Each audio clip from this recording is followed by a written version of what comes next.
When pain becomes strength, my battle against maternal emotional abuse, my 16th birthday should have been a celebration, but it ended up becoming the most painful milestone of my life. I was excited, expecting a simple moment with family, some laughter, maybe even some gifts, but nothing prepared me for what was to come.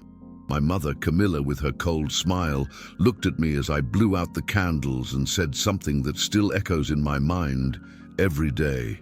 "You know, Lorenzo, I wish I had a daughter, not you." It was as if the ground disappeared from under me. Each word she said struck me like a blade, tearing apart the self-esteem I was still trying to build. In that instant, I realized that my entire childhood had been marked by a constant feeling of inadequacy, of never being good enough, of always being indebted to someone who should have loved me unconditionally. It was as if I had lived in a parallel world where the most important figure in my life harbored resentment toward me. Before that day, I'd already sensed an emotional distance between us, but hearing that out loud, in front of everyone, shattered me irreversibly. The party continued, people laughed, but to me, every laugh sounded like mockery. I felt invisible and unwanted, and for the first time I understood the true weight of years of emotional abuse that, until then, I'd tried to ignore. In the following days, the pain didn't lessen. In fact, it intensified. Every memory haunted me, and I began to realize how my mother constantly manipulated my life. Small gestures, criticism disguised as concern, comparisons with other children. All of this was part of a pattern that, as a teenager, I couldn't name. I felt alone, even surrounded by family and friends. School ceased to be a refuge. Every compliment seemed empty, every friendship fragile in the shadow of what was happening at home.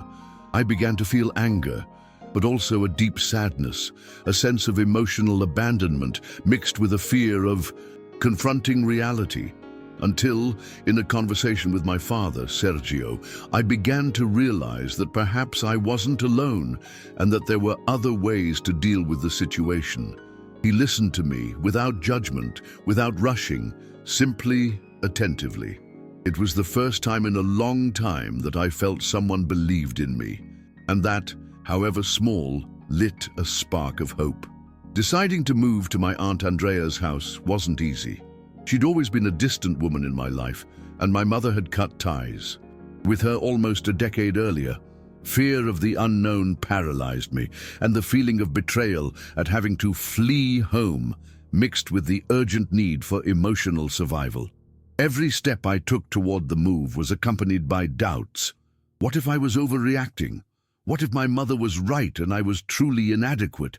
But my father's firm support and Andrea's warm welcome began to break down my wall of fear.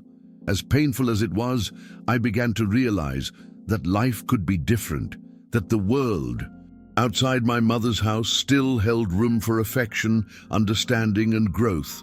The move wasn't just physical, it was the first step in an emotional rebuilding I didn't even know I needed.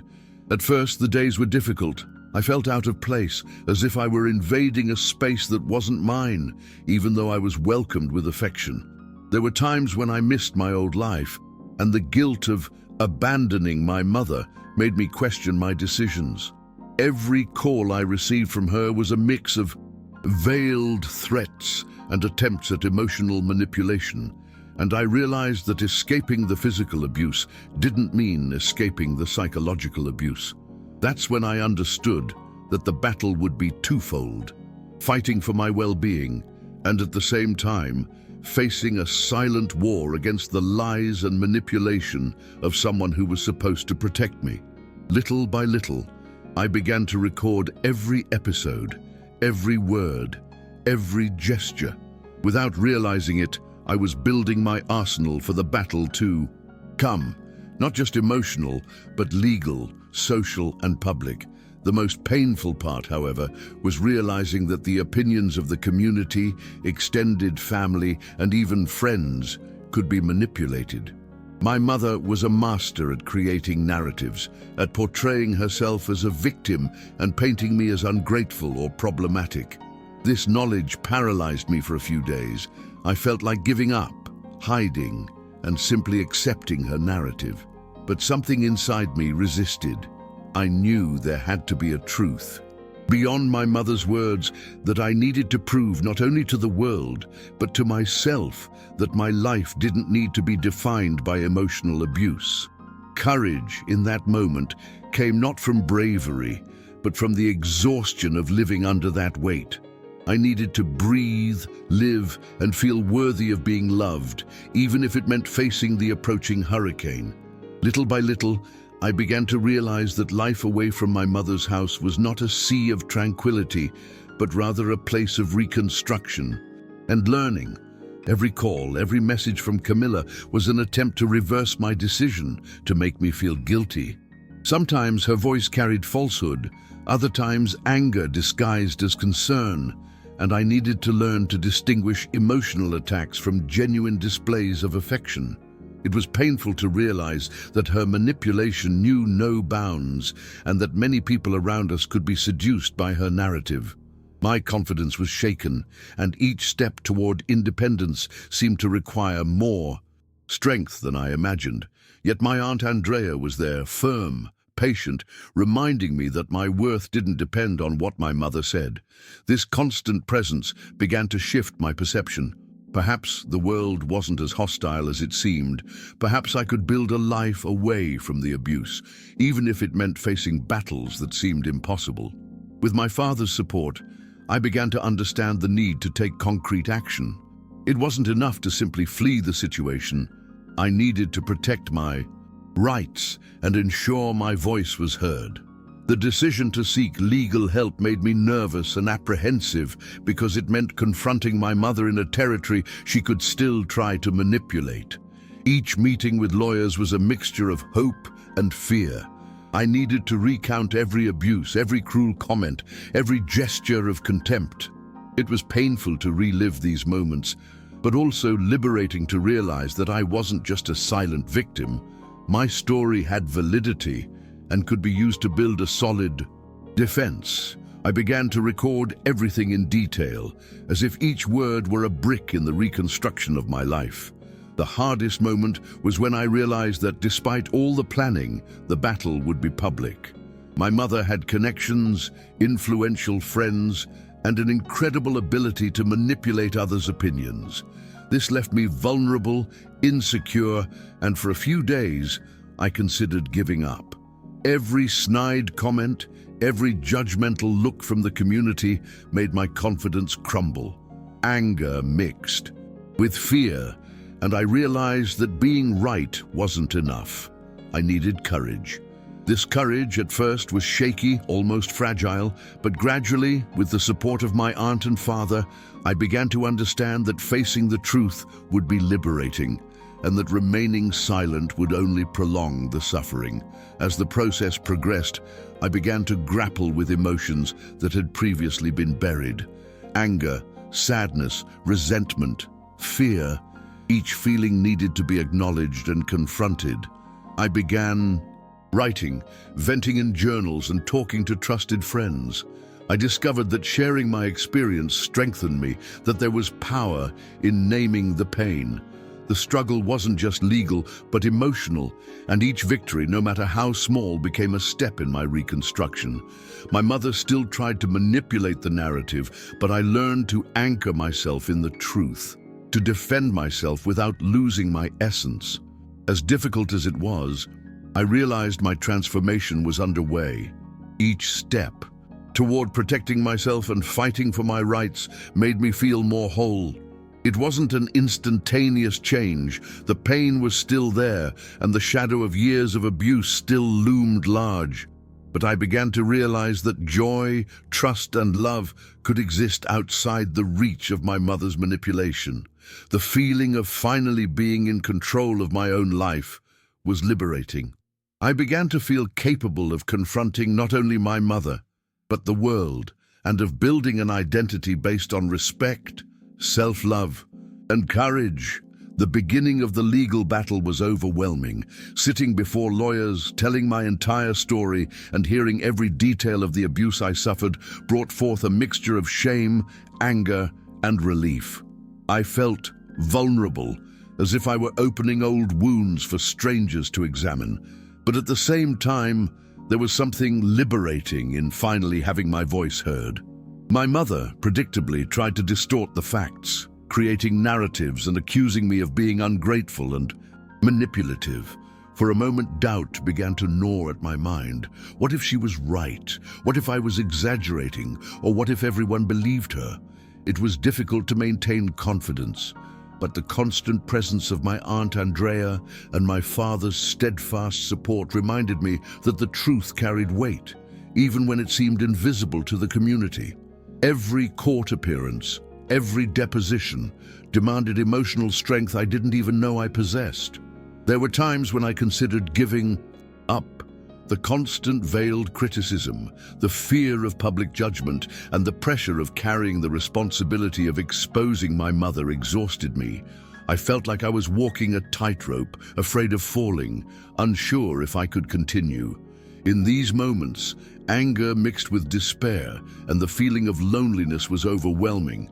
But instead of tearing me down, these moments served as a test. Each time I resisted, each time I took a deep breath and kept going, I strengthened my own resilience. I began to realize that true courage was not the absence of fear, but the decision to continue despite it. As the process progressed, I learned to protect myself emotionally, creating clear boundaries with my mother, filtering out her manipulative attempts, and focusing on what truly mattered became essential. I developed tools to cope with anxiety, talk about my feelings, and seek support without feeling weak. I discovered that asking for help wasn't a sign of weakness, but a survival strategy. Each conversation with Andrea and my father reinforced my ability to resist external and internal pressures. The feeling of empowerment gradually grew, and I began to realize that my life didn't need to be defined by my mother's resentment, but by my own decision-making and self-love. The most decisive moment came when all the evidence was presented to the court and the truth began to emerge irrefutably. Every testimony, every document, every detailed record of the abuse dismantled Camilla's manipulative narrative. It was both moving and frightening to see how reality began to override the lies. Even though I still felt pain, a sense of justice began to dawn within me. For the first time in years, I felt that my struggle was not in vain, that my effort and courage were bearing fruit. The feeling of relief was indescribable, mixed with a newfound confidence in my own voice and worth. As the legal process moved toward its conclusion, I began to notice profound changes within myself.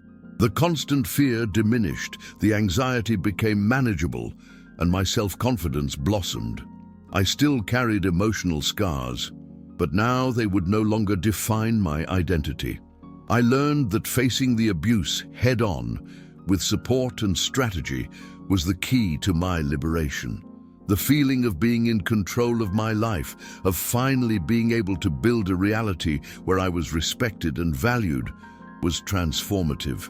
For the first time, I felt that my childhood didn't need to imprison me, that my future could be built with courage, self-love, and determination. The day the court finally announced its decision was intense, almost surreal. I remembered my heart beating so fast, it felt like it burst from my chest, the feeling that, finally, all the pain and effort had a purpose. When the judge granted full custody to my father, Sergio, and ordered my mother to pay retroactive child support, I felt a mixture of relief and disbelief. Everything I had fought for, every tear, every word spoken, every piece of evidence presented culminated in that moment. The sense of justice was so profound that I almost burst into tears again, but this time they weren't tears of pain, but of freedom.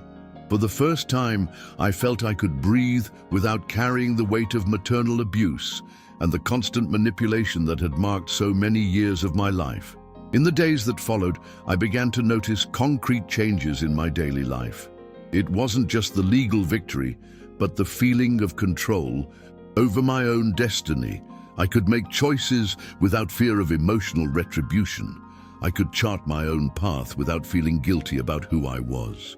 Living with my father and aunt became a safe space where my opinions were valued, my feelings respected, and my voice truly heard. This sense of belonging and security was such a stark contrast to my previous life that at times it still felt like a dream. I was finally building a new identity based on self-love, respect, and genuine support. The emotional impact of this overcoming was profound. Gradually, anger and resentment began to give way to understanding and acceptance. I learned that I didn't need to forgive my mother to move forward, but that I could choose not to let the past define my future. The trauma still existed, of course, and the painful memories hadn't disappeared, but now I had tools to deal with them in a healthy way. Therapy, open dialogue with my father and aunt, and building a safe routine allowed me to restore my confidence and self-esteem. Every small step, every decision made without fear was a reaffirmation that I was in control of my life. The process also taught me the importance of family support and an emotional safety net. The constant presence of Andrea and my father showed me that even amidst manipulation and abuse, there were people capable of believing in me and protecting me. This experience made me value healthy relationships and taught me to identify signs of emotional abuse in other contexts.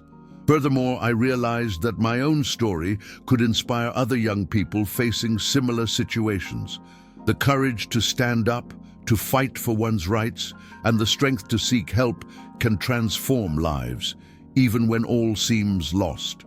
Today, reflecting on this journey, I see that my life has changed both concretely and emotionally. The feeling of freedom, of being heard and valued, and the rebuilding of my self-esteem marked a definitive turning point. I still face the echoes of the past, but now with awareness and tools to deal with them. Overcoming this was neither instantaneous nor miraculous, but real, built step by step with courage, support, and determination. I feel capable of building a future where my choices are respected and where I can be the person I always dreamed of being, far from the shadows of manipulation and abuse. Gradually, I realized that my victory wasn't limited to the legal outcome. My greatest achievement was rebuilding my own identity, my self-respect, and my ability to set healthy boundaries. Understanding that I didn't need to justify my existence or prove my worth to anyone was liberating. Every step I took, from leaving my mother's house to facing the legal battle, cemented within me the feeling that I could choose how to live my life. This autonomy brought not only freedom, but also a confidence I had never experienced before, and this was reflected in every decision I made, from simple everyday choices to dreams that previously seemed impossible to achieve. One of the most powerful lessons I learned from this experience was about emotional resilience. I learned that even when all seems lost, there's still strength within us to carry on. There were times when I thought about giving up, hiding from the world.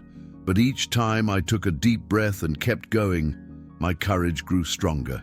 This strength didn't come out of nowhere. It was built with each small step, each sincere conversation, each gesture of support. From my aunt and father, I discovered that overcoming grief isn't about erasing pain, but about learning to walk with it, transforming suffering into learning and growth. The public battle also taught me the importance of keeping the truth as a guide. Facing my mother's manipulations while still remaining true to my own narrative showed me that emotional integrity is a powerful tool. I learned not to be shaken by outside opinions or attempts to discredit my experience. This learning gave me the confidence to create my own life based on conscious choices and the authenticity of who I am. It's not about not feeling pain or anger, but about knowing how to use these feelings to propel my journey. not to paralyze me. Today, I can look at my mother differently, without expectations, without illusions, and with the certainty that my life doesn't depend on her. Overcoming this has taught me that even when someone who should love you shows the opposite, it's still possible to build healthy relationships and surround yourself with people who truly matter. My relationship with my father and my aunt has strengthened in ways I never imagined. I've learned to value genuine support, to take care of myself, and to recognize my own strength. This transformation hasn't erased the pain, but it has transformed the way I deal with it, making me more resilient and aware of my worth. At the end of this journey, I realized that I survived and grew in a way that previously seemed impossible. Pain, injustice, and manipulation didn't define my life. I defined it. I learned to fight for my rights, to believe in myself, and to build a life where self-love and emotional freedom are priorities. Each emotional scar became a reminder of my strength and ability to face any obstacle. Today, I can say with conviction, it is possible to bounce back, even when all seems lost. Overcoming adversity isn't a straight line, but a path of choices, courage, and resilience. And that's what allows me to look to the future with hope and determination.